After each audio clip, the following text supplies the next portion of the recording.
Hello and welcome to another Premier League roundup live from Colombia. It's a drizzling rainy night here in Villavicencio, and let's talk Premier League. I just watched the Tottenham and Chelsea game, a massive win for Chelsea, who are still undefeated under Thomas Tuchel. And what can I say about it? Chelsea, they have improved. They have improved under him. I'm still a bit gutted that Frank Lampard did get sacked, because I did feel like he would be a man. I feel like they should have given him time, but knowing Chelsea, knowing the management, knowing their owner Abramovich, it wasn't gonna happen. And has it paid off? Well, if they care about results right away, I guess so. Yeah, it has. Chelsea have looked better defensively, massively. He's brought in players that haven't. I didn't think we were gonna play this season, as Aspilicueta and Alonso have been playing well. Defensively, they look good. However, one thing I will critique them is that they still look lacking up front. They're not scoring enough goals. They are creating chances, but the goals are still not there. Werner has been looking better. I'm about to say he has been looking better. I feel like he will come good, but for the time being, he isn't performing as like the 80 million, I think, or 60 million that they paid for him. But he's playing good. He did well to get the penalty. He's still lacking confidence, but I feel like if you give him time, he can become a great player. However, the problem is when you have so many players like Giroud and Abraham who are just on it, who are looking and are dying to get that position, it's going to be tough. But for the time being, like, Chelsea deserved the 3 points and they almost blew it.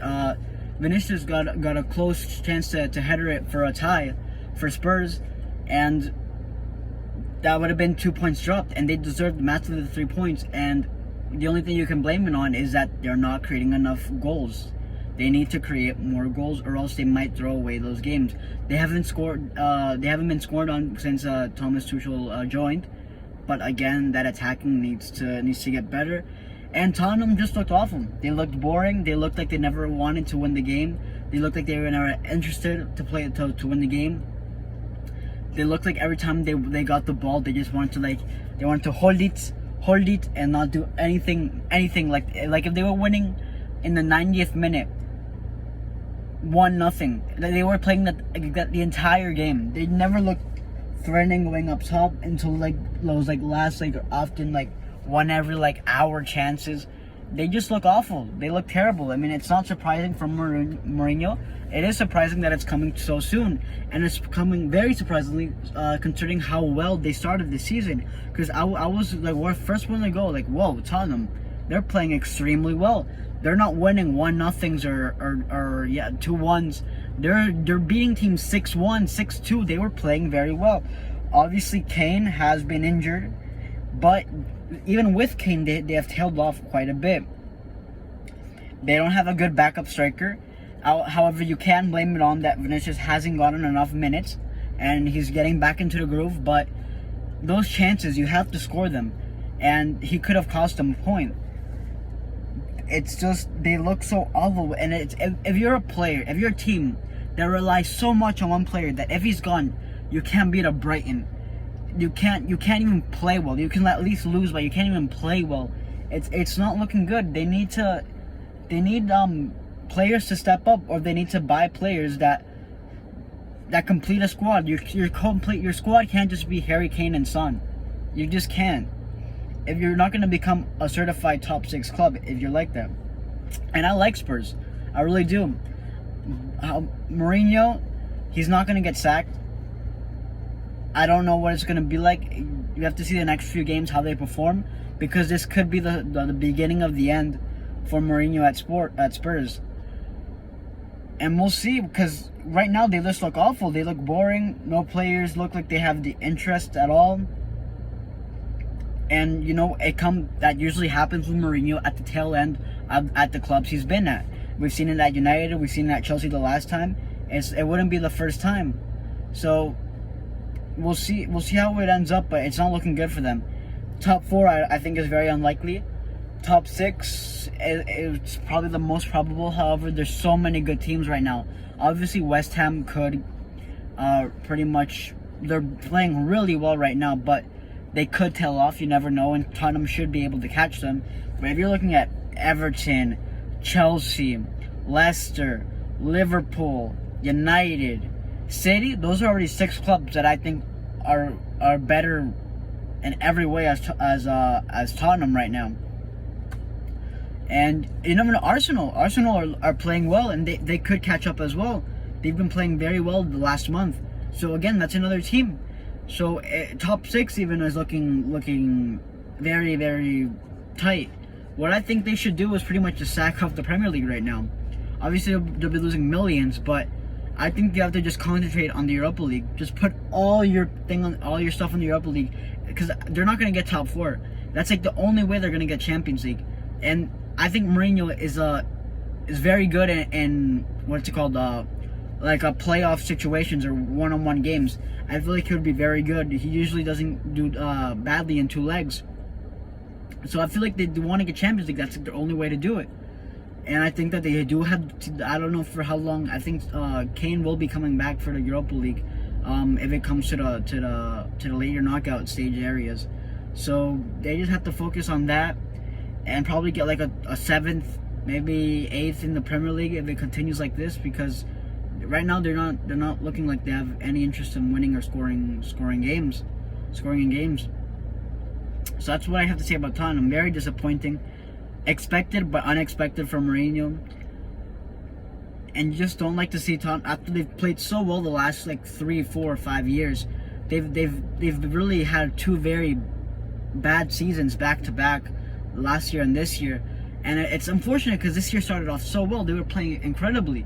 So it'd be like the one of the greatest things about this Premier League season, and I've enjoyed it. I've enjoyed it massively, is that a lot of Premier League teams have been in the shot of winning the league. Everton at first looked like they were in first for a while, and they were looking good to win it. Then Liverpool came. Then they dropped off. United came. They dropped off. Chelsea were looking good at one point. Tottenham were looking good at one point.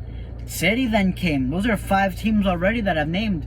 Leicester were also in the hunt a while ago. Now they're pretty much settled for a top 4, or they're looking to get top 4. So that's what you love to see in the Premier League. And also, one of the best things about this is that every team has dropped out of form. Man United, they started off poorly. They were getting off to a bad start. City started off slowly. Liverpool started off fast, and they're slowing down. Tottenham started fast, slowing down. Chelsea started fast, slowing down. Everton started fast, slowed down, and are not picking it up. So it's just all over. I feel like every coach has been doubted this season. Ole looked like he was going to get sacked. Guardiola was getting questions. People were saying, is he really that good? He has like 100 million a year and he can't even win the league. They were judging him on that. Klopp, they've been not probably judging him, but his team. Arteta has been looked out. They're catching up form right now. Lampard got sacked. And now Jose is probably one of the not the prime candidate, but out of the top 6, he's probably like the most likely to get sacked, I would say. So yeah, that's the Premier League this season, and it's very, very, very interesting.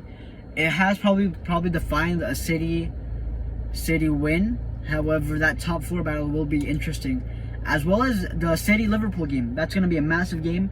If City lose this, then it's a massive. It's bringing the title hopes wide open and back again. United will be looking at that game very much, and I don't even know what they would prefer. They would prefer a tie or a loss for City, because they probably would prefer a win for Liverpool, because Liverpool looks so inconsistent. And against the big clubs, they can say probably they can play well, but you can't look at Liverpool versus a West Brom and go like, that's an easy Liverpool win. Or Liverpool against Brighton or Southampton, because they've dropped points against these teams, and against the top teams where they have looked good. I don't think they've lost against the Big 6 club this season, if I'm not mistaken. If I do, leave a comment. I think they've either drawn or won all of them. So that's what's Liverpool's up. Other games this Premier League fixture was Everton again picking up form. Mina is looking like he's picking up form again. They won without Hummus against a very good Leeds side. Leeds again, not looking their best, but I mean, I think we can't really expect too much of them. I mean, if you were to say the Leeds were to get mid-table, I think they would have taken it. I mean, it's a very good performance for a newly promoted side, but as we've seen with Sheffield, we just have to see if they can maintain that for the years to come. And yeah, Everton, I just feel like they need a certified number 9. They need like a Duan Zapata or a Muriel, a player that you can guarantee goals. Calvert-Lewin was at the beginning of the season, but I feel like he would work so well with another partnership. With Everton working with 2 strikers and Hamas in that cam position. However, he can switch to the left wing or right wing, and you can put in a Richarlison as well as to the left or right instead of putting him in at a striker. I feel like that's what they would benefit a lot on. They also do have to upgrade, I feel like, their goalkeeper. I mean, their replacement is good, but there's so many better goalkeepers out in the market that they should be trying to get. He played well, but at the same time, you just don't feel like, if you feel like every time they shoot, you feel like a nervous, like, ooh. And so that's one thing that they have to probably focus on, as well as their left and right backs have more variety, because once we saw when Seamus Coleman played, he played awfully, and I don't feel like he's Premier League quality anymore. I could be proving wrong, but for the time being, you want to see more, as well as on the bench, you want to see more. Bernard doesn't look good anymore. He hasn't played in a while. You would like to want to replace him on the bench. Probably another backup striker would be nice as well. And Richarlison has to pick up form. He's playing better, but he has to step it up. And Everton, I really do like Everton. I was predicting them to get top 6. I feel like I'm pretty good on that prediction so far. I got really excited when they were challenging for top 2 with Liverpool. That was very good. They've also looked very good against top 6 clubs. So it's gonna be interesting how they play against Manchester United next game, because I'm surprised by Ole. If you've seen the United for the last 3 years, last years with Ole, I'm sorry, they've always picked up form and then dropped, picked up form and then dropped. It's happened 2 or 3 times where they've gone well for 3-4 months, and then they would drop off for a bad month, and they would drop down many points. And one of the questions, as you saw last video I was asking, was, hey, have they progressed ever since he came? Are we seeing progression? Are they getting better? And yes, from the time being, yes, because we've seen that he dropped points against Sheffield. They lost, and I was expecting a decline. If he lost second against Southampton, his job would be on the line very badly. And you can see how they responded with winning 9-0. So I'm seeing, if they can win against Everton, I feel like they've pretty much certified their top 2 position, and Ole's position at Manchester United as well. However, what I am expecting is probably a 2-2 or 1-1. Everton, they aren't scoring a lot of goals lately, but I feel like Hamas always does perform fantastic against big clubs. So I'm expecting them to get a lot of passes to Richarlison and Calvert-Lewin, as well as some good shots from the outside. And United's defense is questionable. Maguire at times. We'll see if he's paired up with Lindelof. I feel like Everton have lots of chances to score goals. If they put him back Eric Bailly, it will get more complicated, but just what you want to get in a big clash at the top. If Everton win this game, they'll also put in themselves into contention for top 4 as well, because they've have 2 games in hand, and if they win both of them, there will be, I think, 2 points behind United. I think that will be so. Top 4 could be on the horizon as well, especially if Liverpool are dropping points and if Leicester tail off. And it would be just great to see Everton back in the top 4 in the Champions League, especially because they do have a player of Hamas's class that belong there. And I feel like Everton this season, they should probably use that money they get from getting 6th or 7th place and invest. They need to buy world-class players. Hamas needs to recruit. He needs to ask some of his players from Bayern or Real to say, hey, come to old grave Liverpool and see how it goes, because I feel like they're one of like the most exciting teams, exciting projects in the Premier League right now. I feel like they really can become title contenders in 3 to 4 years if they continue climbing up. I really do believe that. So they've obviously impressed. Lingard coming back from not playing for a while, he looked very good. His 2 goals were very lucky. Robles had a nightmare that game. He has been Emiliano. I forgot his last name. Who's been very good this season, very good. Just had a bad game, and I feel like not too many Villa fans are being too harsh on him because he has a very good season so far, but he did cost them the game yesterday. But Lingard, you saw it in that press conference after the game, or that interview after the game. He just said, "I just love football," and that's what you just want to see. You want to see him hungry. You want to see him eager to play, like he's a little kid. You want to see him ask for the ball every time.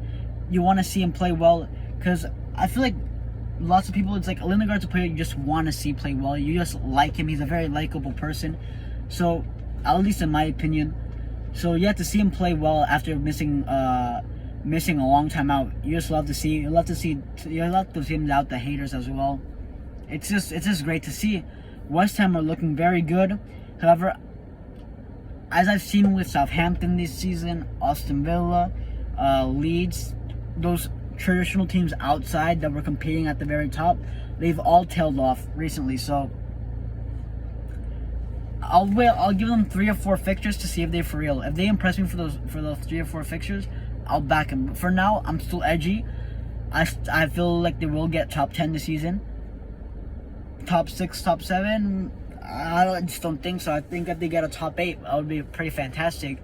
But that's pretty much what I'm expecting from them. Especially, I wasn't expecting that at all. Especially, I was hearing all these West Ham fans at the beginning of the season say that they think they were going to get relegated. That they were one of the favorites to get relegated this season. And boy, have they proved them wrong.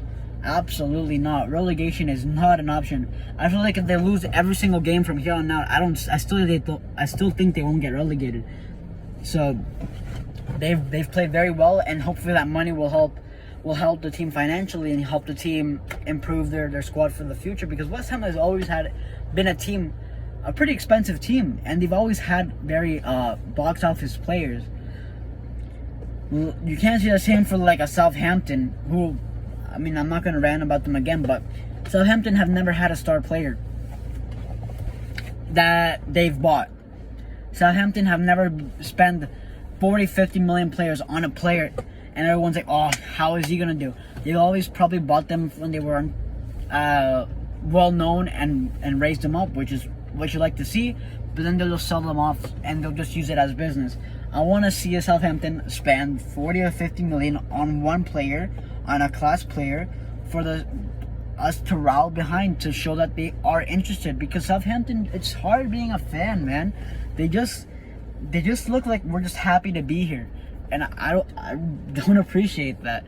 They need to look like they want to do well. They want to be a club in this league that's memorable, that's there, not just an other regular mid-table mediocre squad. So yeah, that's pretty much all the games. Liverpool lost against Brighton. Al Salte got the goal, very lucky goal. Didn't mean to score it. However, what's up with Liverpool is that they have looked well. They do look well playing. I just don't know what's going on. They're losing the ball a lot. They're being less clinical is what I can say, but I just feel like we have to give Liverpool a pass this season. I mean, I feel like they're tailed off. They're tired. They've competed 4 years at the top level. I feel like if they want to concentrate, they probably want to be concentrating more on the Champions League rather than the Premier League. They won it last season. So yeah, I feel like I can't say too many harsh things about Klopp and his players. I feel like they're all tired. They're all knackered. And they have come and shown marvelous performances during the season. So, and it's hard because it's not like Liverpool tail off, because they can lose this game and the next game win 6-7-0. So it's just inconsistency that's their problem right now. But like I said, they just don't look like they just look tired, and I can't really blame them for that. They've put their heart out in the last 4 years, and again, I can't doubt them out in the same way because I feel like this Liverpool squad, you just can't count them out at any time. Liverpool could very well win the rest of the league games in the league and win the Premier League.